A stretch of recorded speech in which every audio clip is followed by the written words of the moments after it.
Hello everyone और आपका फिर से स्वागत है सवाल आपके जवाब हमारे एपिसोड में। अगर आप भी चाहते हैं कि आपके सवाल को मैं इस सेगमेंट में उठाऊं और उसका जवाब दूं, तो आप मेरे किसी भी वीडियो पर जाकर कमेंट में अपना नाम लिखें और फिर अपना प्रश्न पूछें। मैं उन सारे प्रश्नों को इस सेगमेंट के अंतर्गत उठाने की कोशिश करूंगा और उसका समुचित जवाब भी दूंगा।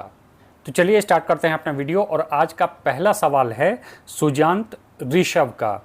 सुजांत पूछ रहे हैं कि क्या पुलिस को सीआरपीसी 91 के अंदर ओरिजिनल डॉक्यूमेंट मांगने का अधिकार है, जबकि डॉक्यूमेंट की फोटोकॉपी दी जा चुकी है। सुजांत जी, ऐसा है कि कानून में जब भी आप किसी भी डॉक्यूमेंट की फोटो स्टेट कॉपी या जेरोक्स कॉपी दे रहे हैं, तो उन फोटो स्टेट या जेरोक्स कॉपी की वेरिफिकेशन के लिए कोई भी लॉ इन्फोर्समेंट एजेंसियां या अदालत आपसे ओरिजिनल कॉपी की मांग कर सकती है। इसके लिए सीआरपीसी सेक्शन 91 भी उपवाद नहीं है। इस सेक्शन के अंतर्गत भी आपको ओरिजिनल डॉक्यूमेंट पुलिस को या लॉ इन्फोर्समेंट एजेंसियों को देना पड़ सकता है अगर वह उनका डिमांड कर रही हैं तो। अगला सवाल है शोएब ख्वाजा का।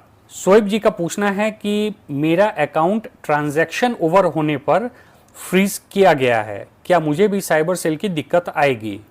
तो शोएब जी, इस संदर्भ में आप इस बात को समझें कि अगर आपके बैंक अकाउंट में किसी भी प्रकार का कोई ओवर ट्रांजैक्शन हो गया है, तो इस समस्या के लिए अगर आपका बैंक अकाउंट फ्रीज किया जाएगा तो वो बैंक के द्वारा किया जाएगा, ना ही साइबर सेल के द्वारा। अगर कोई फ्रॉड ट्रांजैक्शन आपके बैंक अकाउंट में हुआ है या किसी भी प्रकार का ऐसा कोई ट्रांजैक्शन हुआ है जो किसी न किसी क्राइम से रिलेटेड है और इसकी शिकायत अगर साइबर सेल को हुई है, तभी इन तरह के मामलों में साइबर सेल इंटरफेयर करके आपके बैंक अकाउंट को फ्रीज करवा सकता है। ओवर ट्रांजैक्शन के मामले में साइबर सेल किसी भी तरह से इंटरफेयर नहीं करेगा।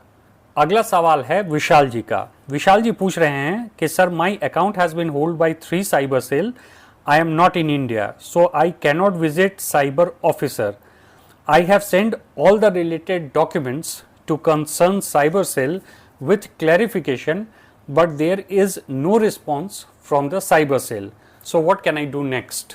तो विशाल जी, जैसा कि आपने कहा है कि आपका बैंक अकाउंट जो है वो 3 साइबर सेल के द्वारा फ्रीज किया गया है, इसका मतलब आपको इस बारे में पूर्ण रूप से जानकारी है कि वह कौन कौन से साइबर सेल हैं। तो आप उन साइबर सेल को कांटेक्ट करें और क्लियरली उनको आप यह बता दें कि आप इस समय भारत में नहीं हैं, इसलिए आप उन साइबर सेल के पास नहीं जा सकते हैं। इसके बाद उनसे यह आग्रह कीजिए कि क्या अपनी जगह पर आप किसी अपने रिलेटिव या एडवोकेट को एज अ रिप्रेजेंटेटिव उनके पास भेज सकते हैं। अगर वह इस बात के लिए तैयार हो जाते हैं तो आप अपने किसी भी रिलेटिव या एडवोकेट को उनके पास भेज दीजिए। वो वहां पर जाकर साइबर सेल से बात करके आपके समस्या को सुलझाने की कोशिश कर सकते हैं।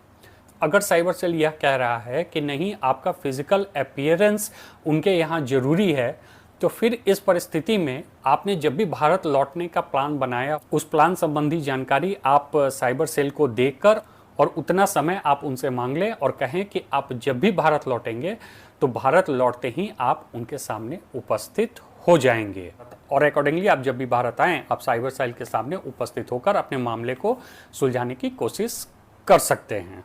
अगला क्वेश्चन जो पूछा गया है उसमें किसी ने अपना नाम नहीं लिखा है, लेकिन यह प्रश्न मुझे बहुत इंपॉर्टेंट लगा, इसलिए मैं इस प्रश्न को इस एपिसोड में उठा रहा हूँ।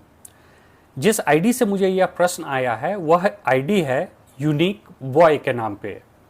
ये पूछ रहे हैं कि अकाउंट को लीन मार्क करना है या पूरा बैंक अकाउंट फ्रीज करना है, यह किसके हाथ में होता है, साइबर सेल या बैंक? तो देखिए, इस संबंध में ऐसा है कि जब भी साइबर सेल को इनिशियली कोई कंप्लेन मिलता है और उस कंप्लेन पे इंक्वायरी की जाती है, तो जिस ऑफिसर को उस इंक्वायरी के लिए असाइन किया जाता है कि वह प्रिलिमिनरी इंक्वायरी करके बैंक अकाउंट्स को फ्रीज करे, यह पूरी तरह से उस साइबर ऑफिसर के विवेक पर निर्भर करता है कि इंक्वायरी के दौरान क्या बातें सामने निकल कर आई हैं और उसके अनुसार उसे क्या लगता है कि किसी बैंक अकाउंट पे लीन लगाना है या उसे फ्रीज करना है। और जैसा उस अधिकारी को इंक्वायरी के दौरान उचित लगता है, उस पर्टिकुलर बैंक अकाउंट पे या तो लीन लगाया जाता है या उसे फ्रीज कर दिया जाता है। जहां तक बात रही बैंक की, तो बैंक का इस संबंध में किसी भी तरह का कोई लेना देना नहीं है। मैंने पहले भी आपको बताया है कि साइबर सेल से जब भी सीआरपीसी सेक्शन 91 के अंतर्गत बैंक को नोटिस मिलता है तो उस नोटिस में जो भी इंस्ट्रक्शन होता है बैंक अकाउंट में किसी पर्टिकुलर अमाउंट को लीन लगाने का या फिर बैंक अकाउंट को फ्रीज करने का, बैंक उसका सिर्फ पालन करता है। और जब भी बाद में उसी साइबर सेल के द्वारा उसे आदेश मिलता है, बैंक उस लीन को हटा देता है या उस बैंक अकाउंट को अनफ्रीज कर देता है। इसके अलावा बैंक की इन मामलों में किसी भी तरह की भूमिका नहीं होती है और किस अकाउंट पे लीन लगाना है और किस अकाउंट को फ्रीज करना है, यह निर्णय पूरी तरह से साइबर ऑफिसर्स लेते हैं, न कि बैंक। अगला सवाल है सुमित शर्मा जी का। सुमित शर्मा जी पूछ रहे हैं कि सर, मेरा अकाउंट में 40,000 का होल्ड लगा है, मैंने केवाईसी करा दी है, क्या मेरे दूसरे बैंक अकाउंट में भी होल्ड तो नहीं लग जाएगा?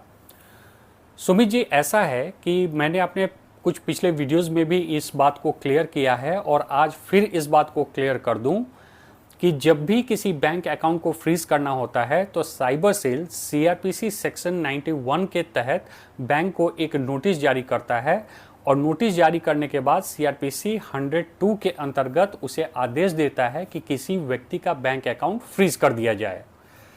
सीआरपीसी सेक्शन 91 के नियम के मुताबिक बैंक को जिस भी व्यक्ति का बैंक अकाउंट फ्रीज हुआ है उस व्यक्ति के सारे डिटेल्स साइबर सेल को देने होते हैं। डिटेल से मेरा मतलब है कि जो बैंक अकाउंट ओपनिंग फॉर्म होगा और उसके साथ जो भी डॉक्यूमेंट्स उस व्यक्ति ने बैंक में जमा किया होगा, चाहे वो ऑनलाइन हो या ऑफलाइन हो, उन सारे डॉक्यूमेंट्स की एक कॉपी बैंक को साइबर सेल को देनी होती है। अगर साइबर सेल को यह लगता है कि इस व्यक्ति का केवाईसी कराए काफ़ी समय हो गया है तो सिर्फ उसकी जानकारी को अपडेट करने के लिए साइबर सेल जो है वह बैंक को आदेश देता है कि उस फला व्यक्ति का केवाईसी कराया जाए और साइबर सेल का आदेश मिलने पर बैंक उस व्यक्ति को जिसका कि बैंक अकाउंट फ्रीज हुआ है उसको केवाईसी करने को कहता है। नए सिरे से केवाईसी कराने से उस व्यक्ति का जो भी जरूरी डिटेल्स है जैसे कि फ़ोन नंबर, ईमेल एड्रेस इत्यादि, वह सारे अपडेट हो जाते हैं और फिर इन सारे अपडेटेड इंफॉर्मेशन को बैंक जो है साइबर सेल को भेज देता है।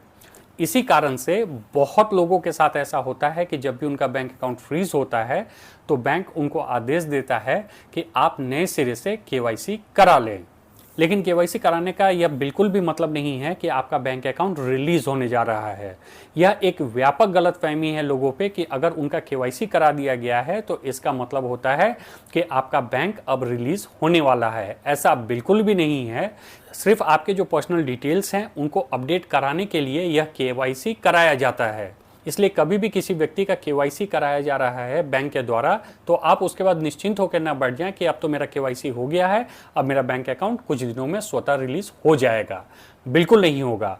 इसके लिए आपको वह सारी प्रक्रिया अपनानी पड़ेगी। बैंक से उस साइबर सेल की जानकारी लेनी पड़ेगी, साइबर सेल को कॉन्टैक्ट करना पड़ेगा और जो भी ड्यू लीगल प्रोसेस है उसे फॉलो करना पड़ेगा और फॉलो करके ही अपना बैंक अकाउंट रिलीज कराना होगा। अब इनका दूसरा सवाल था कि कहीं मेरे दूसरे बैंक अकाउंट पे भी तो होल्ड नहीं लग जाएगा।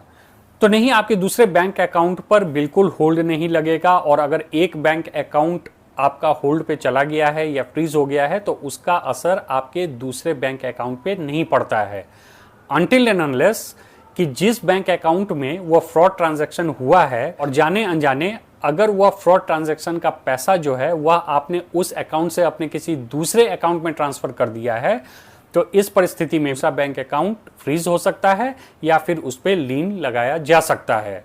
लेकिन सिर्फ एक बैंक अकाउंट पे लीन लग गया है या होल्ड हो गया है इसका मतलब यह कतई नहीं है कि अगर आपके नाम से कोई दूसरा बैंक अकाउंट है तो उस पर भी होल्ड लग जाएगा या वह बैंक अकाउंट फ्रीज हो जाएगा।